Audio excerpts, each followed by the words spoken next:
Les tribulations de Monsieur Testard de la Guette. Pour préparer l'expédition de Barbarie, l'intendant de la marine du Levant va devoir tout à la fois faire préparer et radouber pratiquement tous les navires, faire construire ou acheter de nouveaux vaisseaux et de nouvelles galères, les armer, les approvisionner, recruter et former des équipages, restaurer la discipline, assurer la paie régulière du personnel, acheter des esclaves ou se procurer des forçats pour les chiourmes, les entraîner, réorganiser les arsenaux, négocier enfin avec les autorités de Toulon le nettoiement puis l'entretien du port et de la rade encombrée de multiples épaves. Il est pressé par le roi qui ne tolère aucun délai dans l'exécution de ses ordres. Il est harcelé par Colbert qui exige d'être tenu au courant de tout ce qui se fait, de tout ce qui se dit, de tout ce qui se passe. Particulièrement économe des deniers de l'État, l'intendant aux finances trouve toutes les dépenses excessives, tous les coûts exorbitants. La Guette est soumise au sarcasme des amiraux et des capitaines de navires qui, attachés à leurs privilèges et animés d'une fierté et d'un esprit de corps démesuré, méprisent cet ancien officier d'artillerie et intriguent parfois directement auprès du roi pour le faire destituer. Il y a quelques mois, le bruit a couru du départ de l'intendant, mais Colbert apprécie les qualités de gestionnaire de la Guette et il s'est empressé d'en démentir le limogeage. Le malheureux Laguette est conscient de ses limites. Dans ses lettres, il les rappelle probablement trop fréquemment à ses correspondants. Aux choses militaires, je n'y prétends rien, avoue-t-il à Colbert. Vous êtes plus sage et plus éclairé que moi dans les affaires de la marine, concède-t-il au commissaire général Trubert, qui pourtant n'est pas non plus un vrai marin. Toutefois, comme tous ceux qui ne sont pas suffisamment sûrs d'eux, il n'aime pas revenir sur ses choix. Poussé par un ardent et sincère désir d'agir au mieux pour le service du roi et sécurisé par sa bonne conscience, il va défendre ses points de vue sans faire la moindre concession. Trop franc, il ne saura pas toujours adapter sa langue aux usages de la cour. Mais la Guette, pleine de bonne volonté, va chercher à améliorer sa compétence en s'informant. Parce que je ne suis pas suffisamment entendu dans la marine, écrit-il à Colbert, je ne puis que m'enquérir des us des autres et des pratiques passées. Mais, s'étend-il, je trouve beaucoup de variété dans les opinions de ceux auxquels j'ai parlé. La mésentente entre les marins. Rien de surprenant à ces divergences car, entre les marins, la mésintelligence est entière. Ils ne sont unis que contre la Guette. La haine de Duquesne pour le vice-amiral Nuchez n'est guère moins farouche que celle qui oppose Nuchez à son chef, le duc de Beaufort. Le conflit entre les deux hommes s'envenime à tel point qu'à la demande de la Guette, Colbert va devoir intervenir à plus d'une reprise. Ce que vous me mandez à l'origine de la division entre monsieur le duc de Beaufort et monsieur le vice-amiral est bien possible, écrit-il à la Guette. C'est un grand malheur qu'il faille entrer en négociation pour concilier les esprits des principaux officiers et même des subalternes, pendant qu'il serait de leur devoir de concourir unanimement au bien du service et à ce qui pourrait donner de l'éclat à la marine. Duquesne est depuis toujours jaloux du chevalier Paul. Lui, simple chef d'escadre, a très mal supporté la promotion de Paul au rang de lieutenant général. Il ne manque aucune occasion de manifester son hostilité envers ce rival. Quant à Beaufort, imbu de sa naissance et de ses titres, il n'a que mépris pour les marins d'origine marchande, ces roturiers, certes bons navigateurs, mais, à son goût, insuffisamment gentilshommes et soldats. Ce qui est bien nécessaire à la marine, recommande-t-il à Colbert, est d'y faire entrer des gens de qualité et qui aient du bien. Duquesne, fils de marchand, défenseur des véritables gens de mer, pourfendeur de ces marquis frisés, ces officiers de plume qu'on veut substituer aux marins de profession, ne s'opposera pourtant jamais à Beaufort. On ne peut le soupçonner d'une quelconque estime pour le duc. Il est trop averti des choses de la mer pour ne pas mesurer l'incompétence de Beaufort comme marin, et trop fin pour ne pas avoir perçu son manque de discernement. Mais Duquesne est rusé.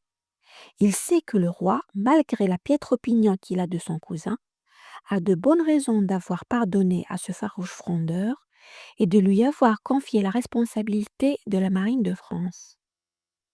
Duquesne, protégé du roi, ne reconnaît pour chef que le roi et ne va jamais contre la volonté du roi. De Paul, commandeur de Malte, mais fils de lavandière, Beaufort reconnaît qu'il sert dignement, mais, dédaigneux, il ajoute: c'est un homme à s'étonner dans une grande affaire. Les clans sont nombreux parmi les états-majors.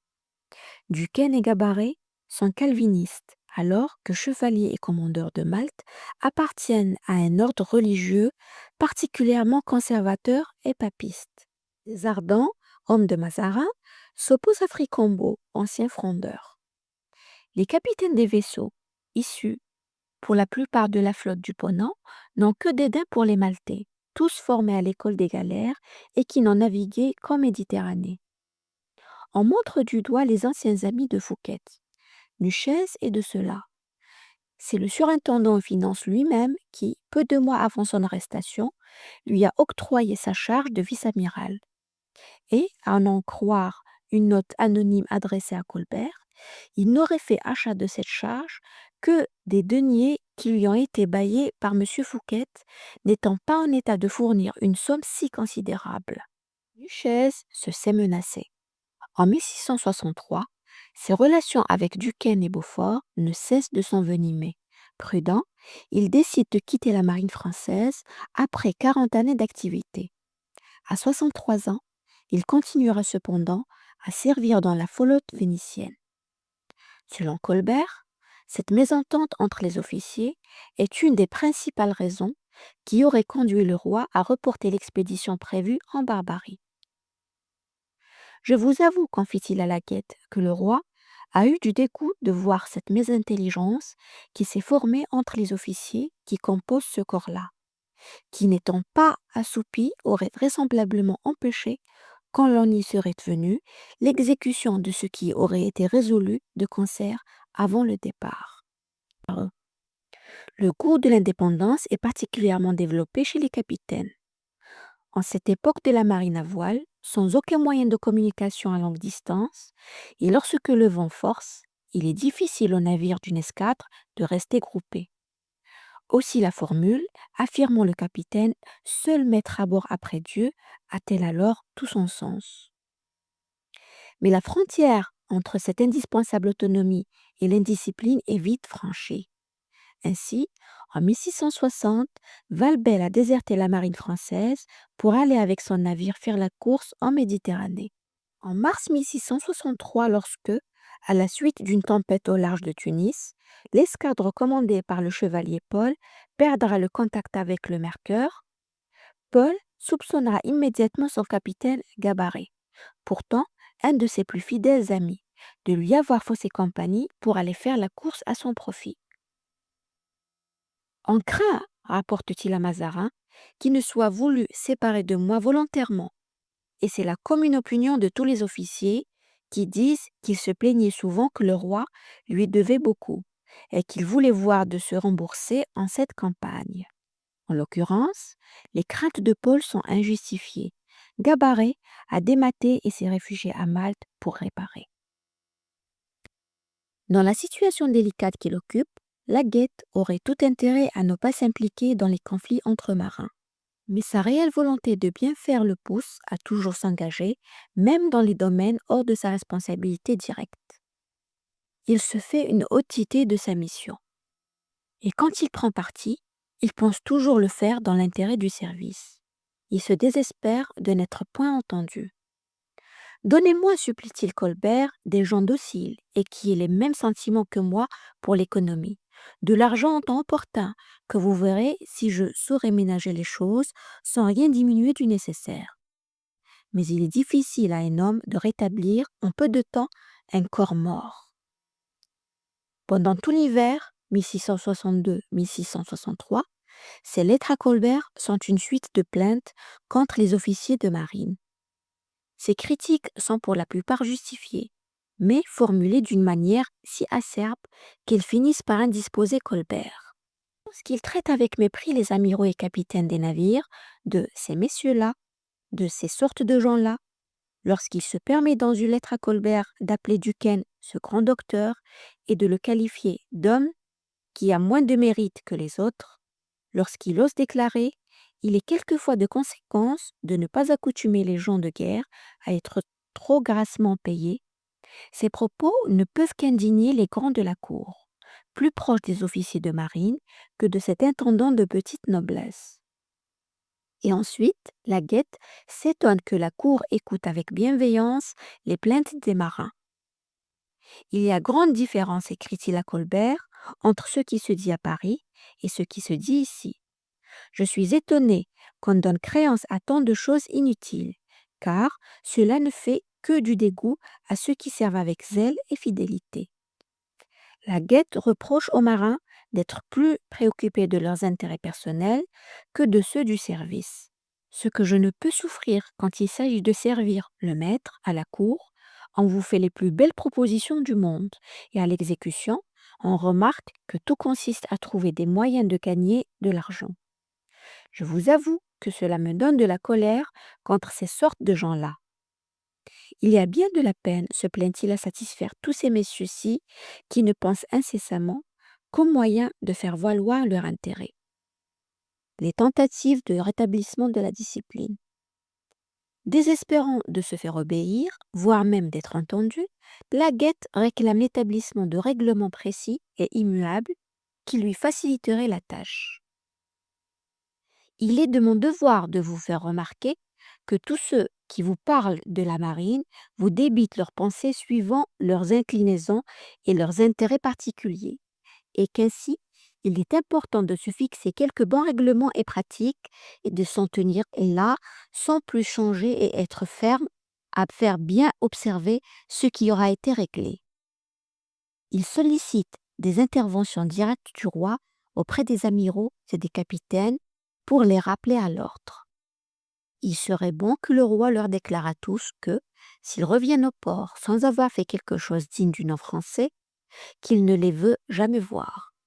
Et s'il en tient cette exactitude, il y a lieu de croire que nos capitaines feront quelque chose de mieux que par le passé.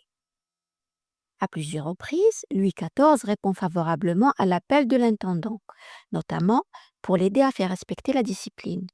Ainsi, dans une lettre adressée à Beaufort et à Huchez, le roi leur rappelle « Vous êtes bien informés par tout ce que j'ai écrit, combien j'ai à cœur le rétablissement de mes forces maritimes et avec quel soin et quelle application j'y travaille. Le principal point de ce rétablissement consiste en ce qui concerne la discipline qui doit être observée sur mes vaisseaux. Le roi donne aux amiraux des consignes très strictes sur des points de discipline que l'intendant ne réussit pas à faire respecter.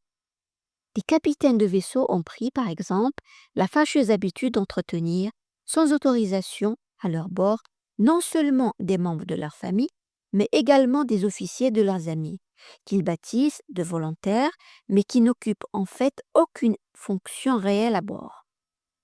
Pour loger tout ce beau monde qui vit aux dépens de la marine, les capitaines ont multiplié ces fameuses chambres d'air qui encombrent les vaisseaux et gênent la manœuvre. Il n'y a rien de si contraire à la discipline, dénonce le roi, que la quantité de volontaires qui ont voulu vous suivre et qui se sont embarqués non seulement pour l'irrégularité de leur vie et de leurs mœurs, mais même pour l'incommodité qu'ils donnent à la manœuvre des vaisseaux. J'ai bien voulu vous dire, par ces lignes, que je désire qu'aussitôt que vous les aurez reçues, que si s'on trouve plus de 2 ou 3 par vaisseau, que vous les renvoyiez à terre, étant absolument nécessaire de décharger mes vaisseaux de tout ce qui est inutile, et particulièrement de diverses chambres d'air que j'apprends avoir été faites par les capitaines, qu'il n'est point accoutumé d'être pratiquées sur les vaisseaux de guerre et qui peuvent empêcher de reconnaître leurs défauts. Mon intention est qu'aussitôt que vous aurez reçu cette ordre, vous visitiez tous deux, ensemble, tous les vaisseaux de mon armée, l'un après l'autre, et que vous fassiez jeter à la mer toutes ces chambres de retranchement et même tout ce qui peut être inutile sur les 10 vaisseaux, afin de les rendre meilleurs à la voile et en moins d'en pouvoir reconnaître les défauts. Il semblerait que l'indiscipline des marins aille jusqu'à ne pas tenir compte des ordres royaux, puisque 6 mois plus tard, la Guette, dans une lettre à Colbert, reconnaît son impuissance à faire respecter les règles élémentaires de la discipline et demande à Colbert de faire expédier un ordre du roi à tous les capitaines et autres de se peu changer de bagages et de n'embarquer ni vaches, ni moutons, ni pourceaux, et au commissaire de faire aussi l'inventaire de toutes les hardes et rafraîchissements qui seront embarqués sur chacun des vaisseaux pour ensuite l'envoyer à Sa Majesté et à Monsieur l'amiral. Peut-être, espère l'intendant, que la crainte que l'on soit ce qu'ils emportent les retiendra d'embarquer tant de choses que par le passé. Amiraux et capitaines ne sont pas les seuls indisciplinés. En avril 1663, la Guette découvre que le commissaire Trubert, responsable du contrôle et de l'utilisation des prises, a laissé Fricambo vendre en Sardaigne à son profit 2 barques turques qu'il avait capturées ainsi que leur cargaison. Cette pratique d'un usage courant est parfaitement illégale. Colbert, alerté par la Guette, adresse à Trubert un sévère rappel à l'ordre. Peu après, le roi lui-même envoie au commissaire une lettre de blâme. « Il est de votre devoir, lui écrit-il, de prendre garde qu'en de semblables occasions, on observe les règlements de la marine. Mon intention est que vous veilliez soigneusement à ce que de pareilles choses n'arrivent plus et que les ordres que je donne soient exactement observés. Gardez-vous d'y manquer, sous peine de me déplaire. La crainte de déplaire au roi et des risques qui en découlent va inciter commissaires et capitaines à plus de respect pour les règlements. Mais Trubert ne pardonnera jamais à la Guette de l'avoir dénoncé. Il sera un de ses plus irréductables ennemis.